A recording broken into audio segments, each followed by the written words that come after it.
रात, सुनसान काली अंधेरी रात, यानी बुरी आत्माओं, बुरी शक्तियों के जागृत होने का समय। गांव का कोई भी ऐसा घर नहीं था जहां रहने वाले लोग नींद के आगोश में नहीं थे। वैसे भी गांव में लोग जल्दी सो जाते हैं, और जिस समय की यह घटना है उस समय तो 7:30 बजे तक गांव के सभी लोग बिस्तर पर होते थे। 30 साल पहले की बात है। उस समय बिहार के उस गांव में बिजली नहीं पहुंची थी, इसलिए लोग लालटेन या डिबिया के सहारे ही अंधेरे को पराजित करने की कोशिश करते थे। गांव के अन्य लोगों की तरह दमयंती भी गहरी नींद में थी। हालांकि आजकल उसकी नींद रात में कई बार टूट जाती थी। दमयंती गर्भवती थी। उसका 8वां महीना खत्म होने वाला था। दमयंती अपने कोख में पल रहे बच्चे के आने का इंतजार बहुत ही बेसब्री से कर रही थी। रात के 7:30 बज रहे थे। बाहर कुत्तों के भौंकने की आवाज लगातार आ रही थी। गांव के बहुत ही पास जंगल होने के कारण कभी कभी सियार की हुआ आवाज भी आती थी। दमयंती का पति राकेश भी गहरी नींद में था। अचानक उसके घर के बाहर कुछ हलचल हुई। वो हलचल ऐसी थी जिसके बाद कुत्तों के भौंकने की आवाज बिल्कुल शांत हो गई। कुछ पलों तक सब कुछ बिल्कुल शांत रहा, एकदम खामोश। लेकिन वो कहते हैं ना, कभी कभी खामोशी एक बहुत बड़े तूफान को अपने कलेजे में छिपाए रखती है। अचानक से वहां तेज हवा चलने लगती है। तेज हवाओं के चलने के कारण पेड़ों के पत्ते आपस में टकरा रहे थे और अजीब सी डरावनी आवाज पैदा कर रहे थे।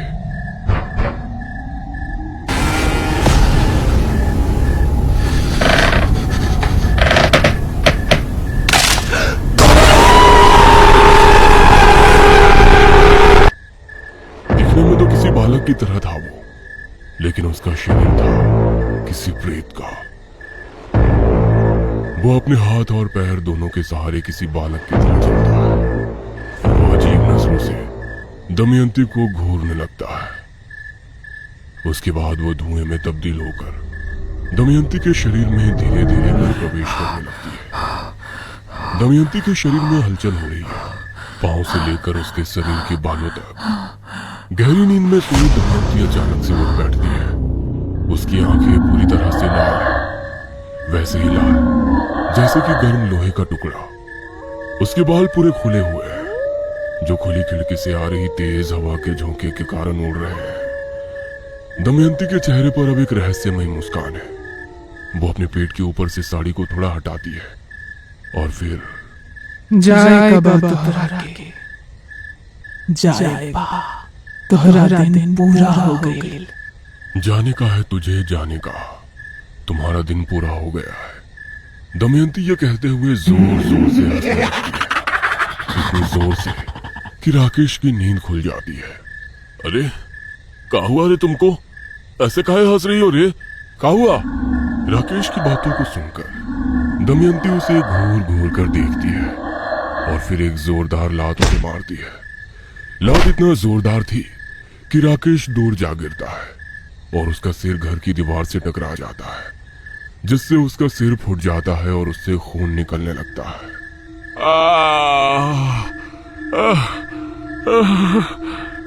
उसे कुछ समझ आता उसके पहले ही दमयंती उठकर उसके पास जाती है और उसे हवा में उठा लेती है। अरे अरे ये क्या कर रही है तू? अरे क्या हुआ तुमको? इसको इतना ताकत कहां से आ गया रे? दमयंती अपने पति को उठाकर नीचे पटक देती है। वो एक बार फिर से जोर जोर से हंसती है और फिर अपने पेट पर एक जोरदार मुक्का मारती है। पगला गई है क्या रे? पगला गई है? क्या कर रही है तू? अरे मत कर, अरे मत कर। बाप रे बाप, अभी तो नन्हा मेहमान आया या आई भी नहीं है, लेकिन हमारा वैल्यू इस घर में एकदम खत्म हो गया है। अरे ऐसा काहे कह रहे हैं? क्या हुआ? क्या हुआ? हाँ, ये पूछो कि क्या नहीं हुआ। कभी तुम आने वाले मेहमान के लिए ई बनाती हो, कभी तुम वो बनाती हो, कभी ई करती हो, कभी वो करती हो। हमरे लिए तुम्हें पास समय नहीं है। अरे अब बोलो, हमारा वैल्यू कम हुआ कि नहीं? ऐसा काहे कहते हैं जी? पर आप जानते हैं ना, 10 साल, पूरे 10 साल लगे हैं हमारी कोख हरी होने में। 10 साल बांझ का कलंक लेकर घूमे हैं हम। ये कहते हुए दमयंती की आंखों में आंसू आ गए। दमयंती बार बार मुक्के से अपने पेट में वार की जा रही थी। राकेश दमयंती को ऐसा नहीं करने के लिए कहता रहा, लेकिन दमयंती पर ना जाने क्या सवाल हो गया था। वो अपनी कोख को उजाड़ने पर तुली हुई थी। कुछ देर बाद दमयंती ने जो किया वो एक माँ तो कभी नहीं कर सकती थी। अगले दिन पूरे गांव में ये बात फैल गई। ये क्या कह रही हो? तुम्हारा दिमाग सही है ना? हमारा दिमाग एकदम सही है। दमयंती ने अपने पेट में पल रहे बच्चे को मार दिया है। अरे ऐसा कैसे हो सकता है? सालों बाद तो उसकी गोद भरी थी। किसी को कुछ समझ नहीं आ रहा है। पूरा गांव हैरान था। सभी दमयंती द्वारा किए इस कृत्य को पहचान नहीं पा रहे थे। गांव में कई लोगों ने दमयंती को पुलिस के हवाले करने की बात भी कही, क्योंकि उसने एक भयानक और विभत्स जुर्म किया था। लेकिन दमयंती की हालत बिल्कुल ठीक नहीं थी। अपने पेट में पलने वाले बच्चे की हत्या की बात से वो बार बार इनकार कर रही थी। अरे हम काहे मारेंगे अपना बच्चा? हाँ, काहे मारेंगे? अरे कोनो माँ अपना बच्चा को मारती है का? हाँ बोलिए, मारती है। और वो भी वो माँ जिसकी कोख ने सालों का इंतजार किया हो एक बच्चे के लिए।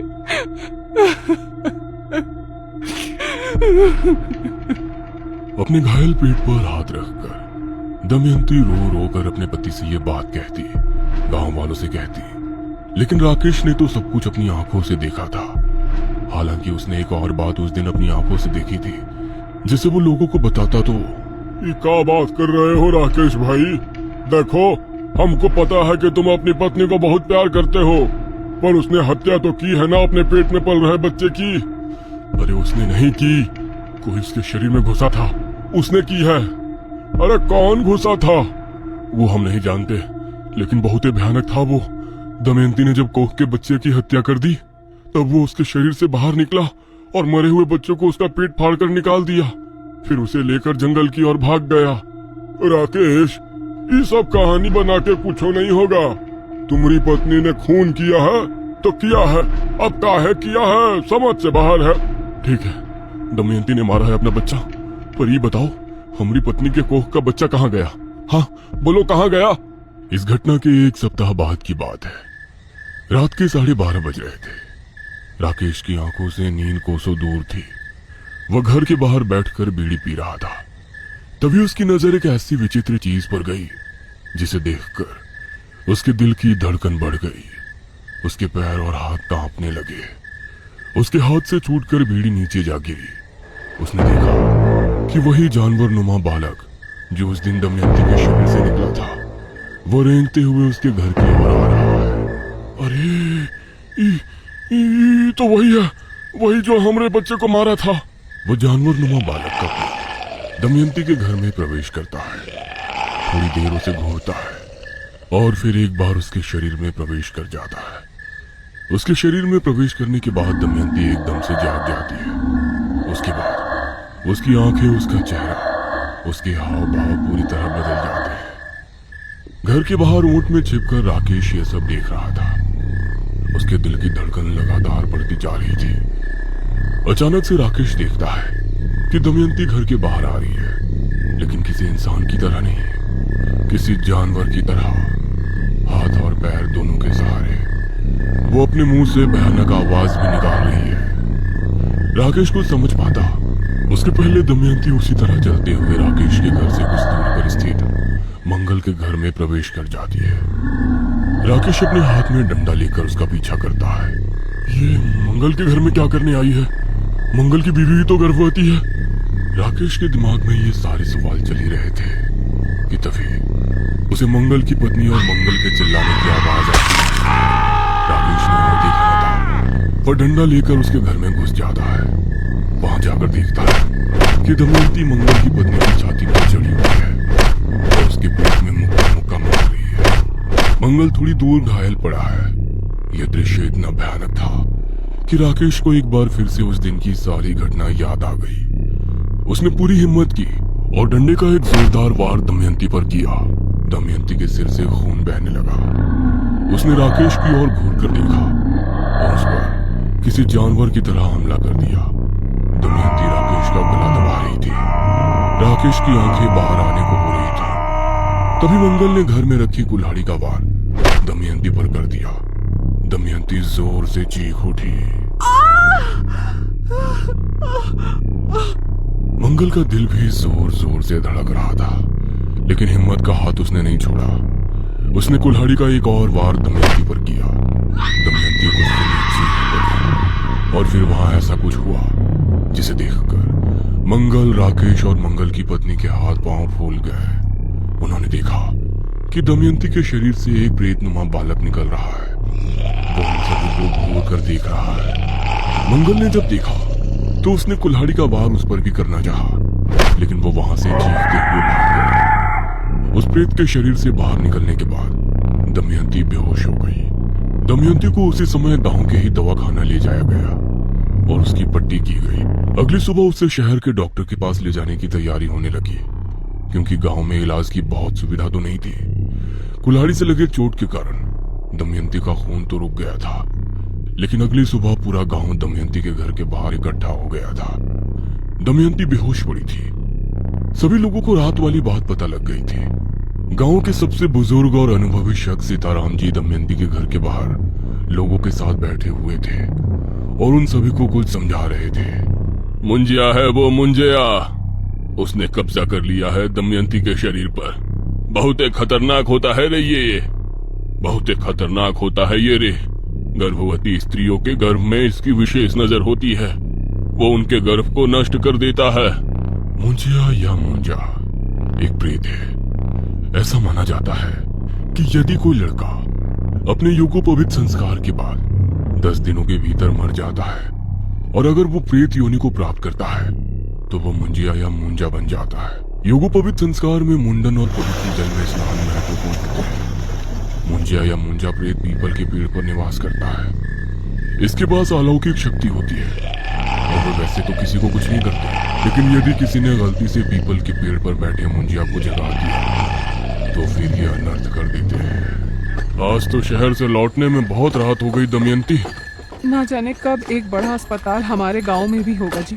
पूरा दिन अस्पताल आने और जाने में लग जाता है। राकेश और दमयंती बैलगाड़ी से अपने गांव लौट रहे थे। बहुत रात हो चुकी थी। कोई अनजान आदमी होता तो वो रात को उस रास्ते से नहीं आता जिस रास्ते से राकेश और दमयंती लौट रहे थे, लेकिन गांव वालों को तो आदत थी उस रास्ते से आने जाने की। सुनते हो जी, तनिक बैलगाड़ी रोकिए ना। बैलगाड़ी रोकूं? अरे काहे? देख रहे हो ना कितनी रात हो गई है, कहीं कोई चोर डाकू आ गया तो? अरे हम लोग तो कई बार इस रास्ते से गुजरते हैं जी, यहाँ कहाँ चोर डाकू। सुनिए ना, तनिक रोकिए ना, बहुत जोर से आ रही है हमको। ये कहकर दमयंती ने अपनी छोटी वाली उंगली ऊपर उठा दी। राकेश ने बैलगाड़ी रोक दी। दमयंती बैलगाड़ी से उतरी और पास ही झाड़ियों में चली गई, लेकिन उसे पता नहीं था झाड़ियों के पास ही पीपल का एक बहुत बड़ा पेड़ था और उसमें मुंजिया रहता था। तबे हम कहें कि ये मुंजिया कहाँ से इसके पीछे पड़ गया। अब तुमने सारी कहानी बताई तो पता चला। अब क्या करे चाचा, कैसे इससे बचे? ये तो बहुत ही खतरनाक है। हाँ है तो। चाचा, हमारे बच्चे को मुंजिया पहले ही मार चुका है। अब हम नहीं चाहते कि वो हमारी पत्नी को कुछ करे। हमारी पत्नी को बचा लीजिए चाचा, हमारी पत्नी को बचा लीजिए। ये कहकर राकेश रोने लगा। तब सीताराम चाचा ने राकेश के आंसू पोंछते हुए उससे ऐसी बात बोली जिसे सुनकर राकेश समेत पूरे गांव के लोग सन्ने रह गए। ये क्या कह रहे हैं चाचा? ये कैसे हो सकता है? हम नहीं मानते, नहीं मानते। तुम मानो चाहे ना मानो, ये सच है।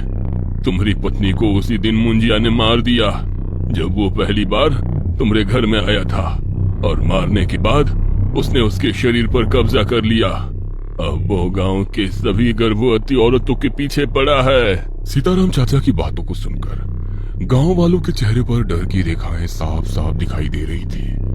उन्हें समझ नहीं आ रहा था कि इस मुंजिया से कैसे पीछा छुड़ाएं। राकेश के आंसू तो ये सुनकर ही नहीं रुक रहे थे कि उसकी पत्नी दमयंती मर चुकी है। देखो, मुंजिया से जीत तो कोई नहीं सकता, लेकिन उसे बांधा जा सकता है उसी पेड़ पर, मतलब उसी पीपल के पेड़ पर शाम के समय, क्योंकि ये सूर्यास्त के बाद ही निकलते हैं अपने शिकार पर। लेकिन ये काम हम लोग नहीं कर सकते। ये काम करेगा औघड़, वो औघड़ जो शमशान साधना करता है, क्योंकि वही मुंजिया को बांध सकते हैं।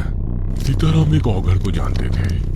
गांव के कुछ लोगों के साथ वे शमशान घाट पहुंचे।